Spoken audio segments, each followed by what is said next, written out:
Hello and welcome to the Winning Post. I'm Mohit Lalvani, and as always, plenty of horse racing on India's leading show. Well, let's get started right away at the top. We are at Mahalakshmi Racecourse where, well, the entire place is abuzz with the upcoming Deltin Group sponsored Indian 1000 Guineas. But before we go there, take a look at the contenders. Let's head over to Hong Kong. Big weekend of racing sponsored by Longines.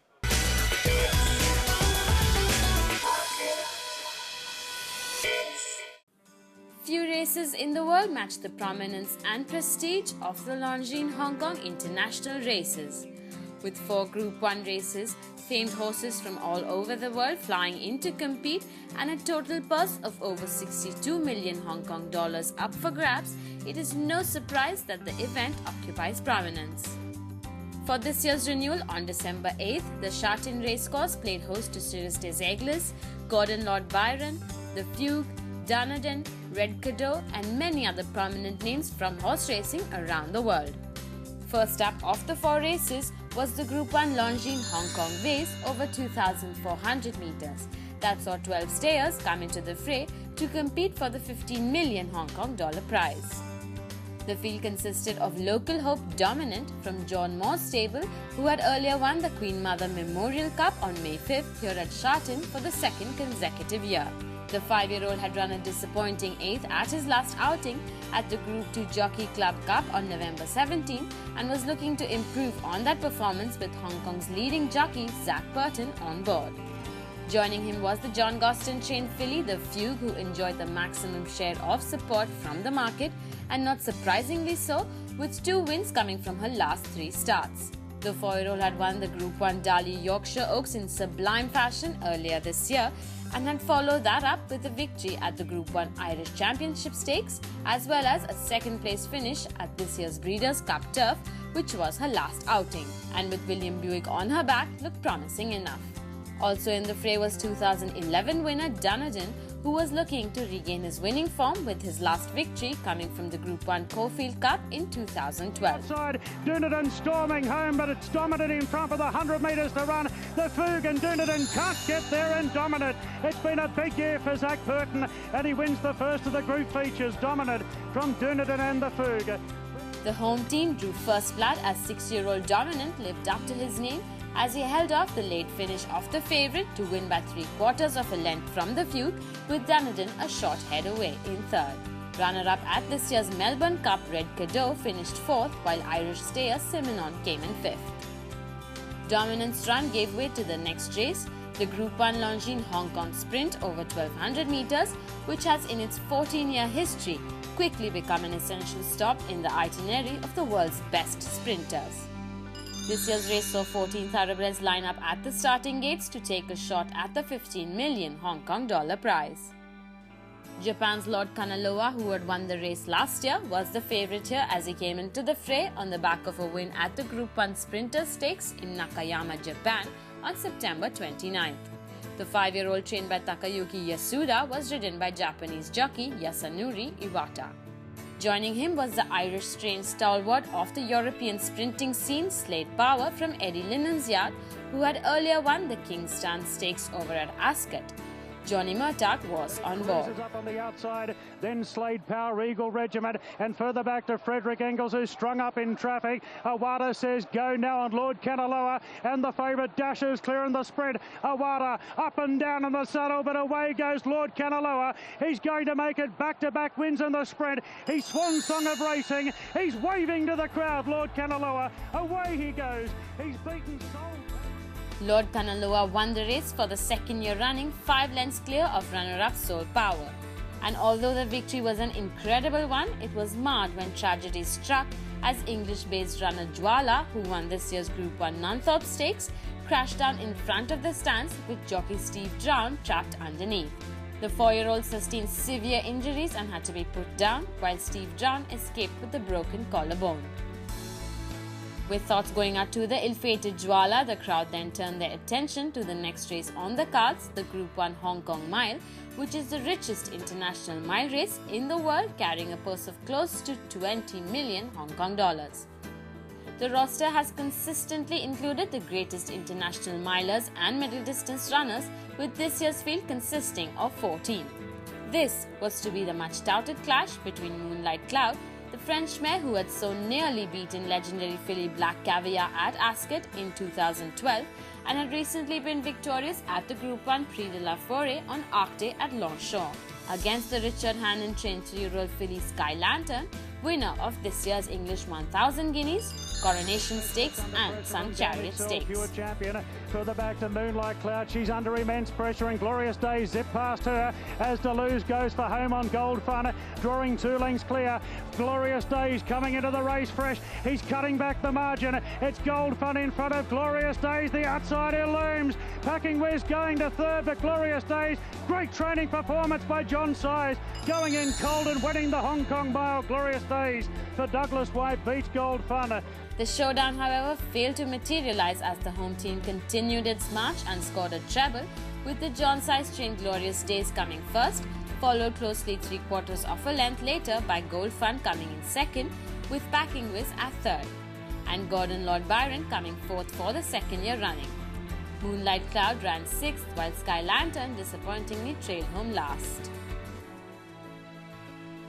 And with that, it was time for the world's richest turf race over 2,000 meters, the Group 1 Longines Hong Kong Cup. With prestige and a purse of over 20 million Hong Kong dollars at stake, 12 thoroughbreds from around the world lined up for this one.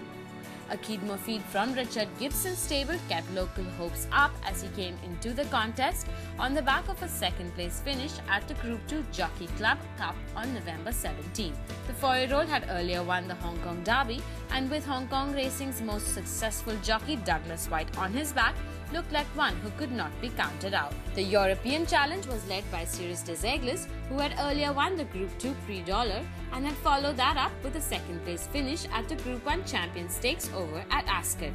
The 7-year-old was ridden by Soumillon and looked one worthy of winning one for the European contingent. The field going between them. It's Tokai Halo kicking. Keedmo feed trying to push out of a pocket. Cyrus des Aigles keeps him there. Military attack. He's launching a final claim. Keed's off the fence. Here he comes. Keedmo feed rests the lead in the cup, and Keedmo feed draws away to beat Tokai Halo. Third's a photo between Cyrus des Aigles and Keedmo feed continued to fly the Hong Kong flag as he held off the Japanese horse Tokai Halo and stormed home to clinch the 22 million Hong Kong dollar prize. Although Cyrus des Aigles made an encouraging move forward in the straight, he could not sustain his effort and ended up in third. And with that, it was curtains to another successful running of the Longines Hong Kong International races, with Hong Kong winning 3 of the 4 races. Well, on that note, it's time for a short break here on the Winning Post. We'll come back. Countdown to the Indian 1000 Guineas, sponsored by the Deltin Group. Don't go anywhere.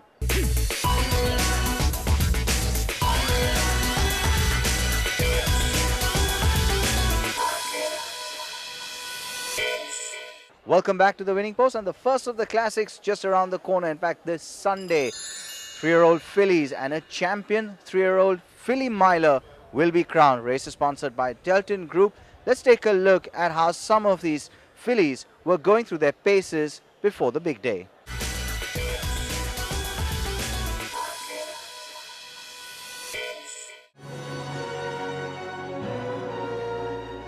It's that time of the year again when the Mahalakshmi racecourse in Mumbai is the cynosure of all eyes, as the first classic of the new Mumbai racing season is upon us with the Deltin Casinos Indian 1000 Guineas this Sunday. This is a race that determines the top filly in the country, and with some of the country's finest in contention this year, the action on the turf promises to be thrilling to say the least. Well, there's always a bit of pressure and excitement for the classics, especially the Indian classics. And the first one is just round the corner, the 1000 Guineas. And there definitely is pressure because I have a horse running in the Guineas with a pretty decent chance.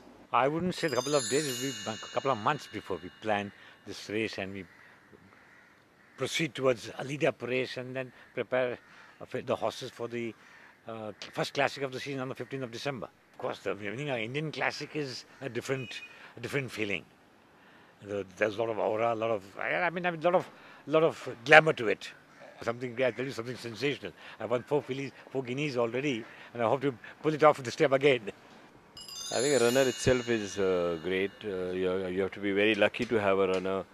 Many good horses are there, but just get them to run a race is good enough.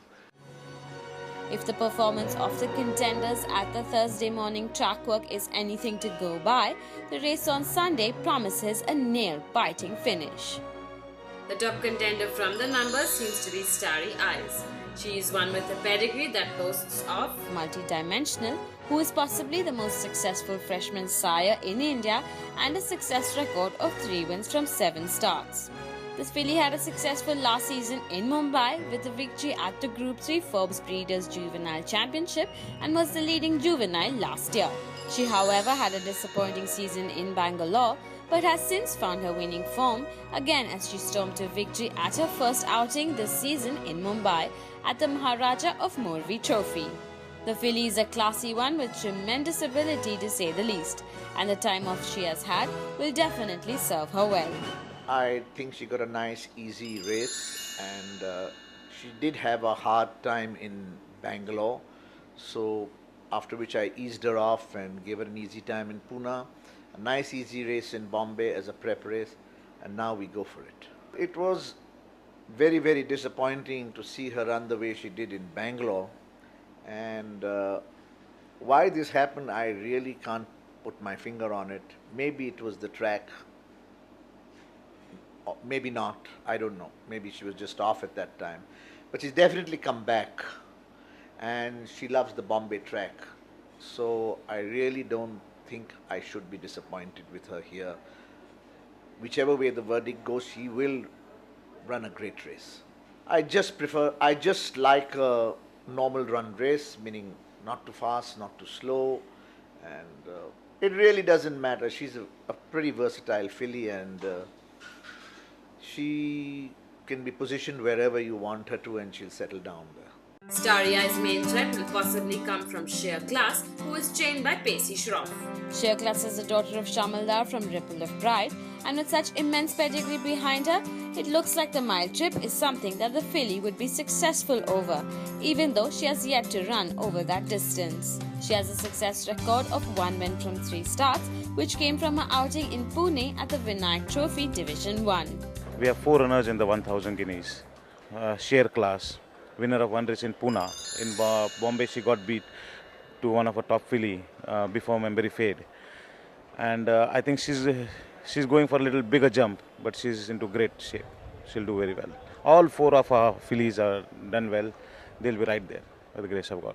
Amelia is another one whose chances cannot be undermined. A daughter of multi-dimensional from Adamile, who has had a tremendously successful run with 3 wins from 5 career starts. The filly has proven herself over a mile with victories at the Group 1 Fillies Championship Stakes over in Bangalore during the summer season and the Group 3 the Deccan Bookmakers Fillies Championship Stakes in Hyderabad. She is in good form and is currently one of the highest rated horses. Another filly we have Amelia, who's served us very well.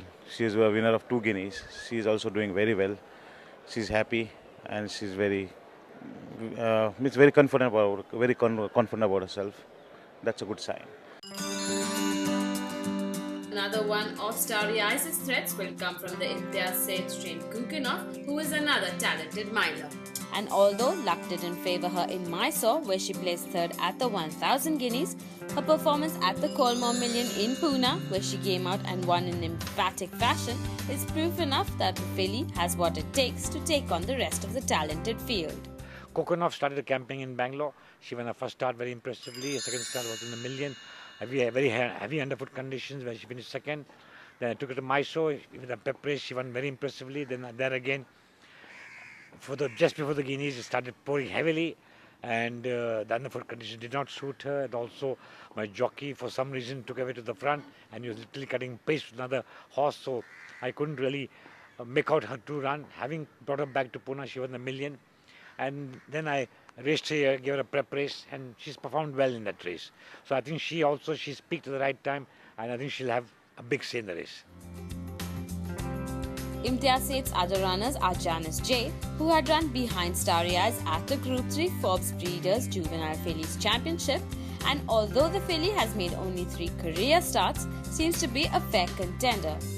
The other contender is Chance, who ran 6th in the same race and has yet to find his winning form with a success record of 1 win from 7 starts. The Janice J, I've always had very high regard. That's why if you notice that I pitched her against Starry Eyes in the last start in Bombay, in the second start in Bombay. Thereafter, she had a lot of setback in Pune. I couldn't race her. She came up, won the prep race. She's a more staying type of filly, but since there's no other race, I have no option but to take my chance in this race. Hopefully, Imran Chishti should ride her. I think Trans, after her victory in Bombay last year, she had a decent race in the Manji Million. Then I took her to Bangalore for the Classics, and I think in the Bangalore Fillies trial, she's done a mighty race. She's only 3 lengths off to win Amelia.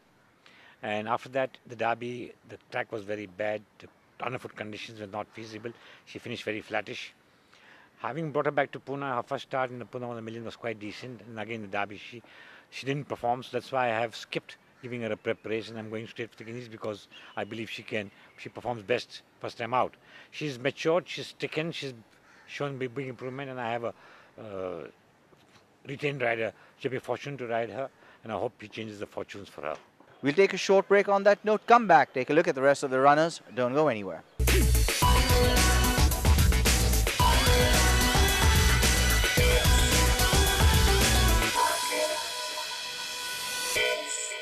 Welcome back to the Winning Post. If you're just joining us, we are counting down to the Indian 1000 Guineas sponsored by the Deltin Group.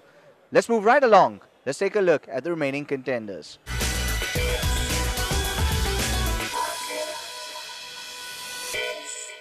Marinsky, another pacey shroff-trained filly, is also one whose prospects at the race on Sunday seem bright with a success record of 5 wins from 10 starts. The burden of proof filly scored a facile victory at her last outing at the 1000 Guineas in Bangalore and had earlier been victorious at the Calcutta Fillies Child Stakes and the Group 2 FT Varia Trophy over in Pune. With 3 consecutive victories in her kitty, Marinsky seems set to continue her winning streak and take the tally to 4 races on the trot. We have a third runner is coming all the way from Bangalore, Marinsky. She's doing everything right, whatever we asked for. She'll be right there. And she went to pay a spurt today. She went very good spurt. We are very happy with her. And she has a good experience, filly. Marinsky's stablemate Circle of Life, who is a Singh-Spiel filly, seems to work better over a 1.5 mile trip, with the stamina influence coming in from her sire. Her performance at the Nanoli Stud Pune Derby, where she came second to Jeremiah, proves that she loves the distance and will do better as an Oaks filly than the Guineas. On the 4th filly, we have Circle of Life, who's done very well, who ran second in Pune Derby to Jeremiah, another very good horse. She came here, she ran second to one of Mr. MM horse. She's come on well, she's doing very well.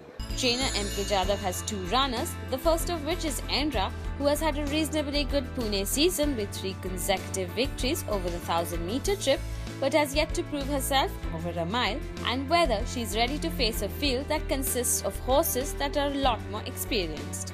Indra is a pure sprinter, and we feel that Monarchia and Vijay's other horse, Circle of Life, both need a fast pace, so we've got her as a pacemaker. So most probably she'll set the pace. So her role is only of a pacemaker, and I don't expect her to come anywhere. His other runner is Monarchia, who has made all of 3 starts, with the last one being in Mumbai at the beginning of this season, where she took home the Ballerina plate over 1400 meters. I've got Monarchia, who's a very well-bred filly. She showed a lot of promise in Pune, ran a bad race after that, and then again she's come and won in Bombay. She's showing good improvement, and we are hoping that she comes up to the standard. But I still feel that she's a little raw to take on this company so soon. It's a very open 1000 Guineas this time. There's no outstanding runner. There are 4 or 5 very good fillies, and I think it's going to be a very open, and anyone can win, I think. Trainer Nosher Kama's 2 perspectives are Before Memory Fades and To the Manor Born, both of whom have yet to run the mile trip. To the Manor Born has had a success record of 3 wins from as many starts, the last of which came from her outing in Pune at the General Rajendra Singh Ji Million over 1800 meters. While Before Memory Fades holds a success record of 2 wins from 3 starts, with the last one being the Race of Hope Gold Cup on the opening day of the Mumbai racing season. Well, To the Manor Born has done everything we've asked of her up to now. So obviously we have great hopes for her. And Before Memory Fades, there has been in great form in her last two runs. So we're hoping for the best. Either both or either will run. To the Manor Born is 1 and 1800 in Pune, so that won't be a problem for her. I suppose we'll have to wait with Before Memory Fades because she's never gone the mile before. No, they're either or. I'm very happy. Well, and Starry Eyes clearly seems to be the horse to beat. Tremendous performance. Form is held on Thursday afternoon with a performance by Zoravar. She's my tip for this race. That's all we have on this episode of The Winning Post. As always, thank you for joining us. Do remember you can see this episode again on www.youtube.com/winningpostracing and even send us your feedback on our Facebook page. That's at facebook.com/winningpostracing. Thanks for joining me. And as always, may the horse be with you. Goodbye.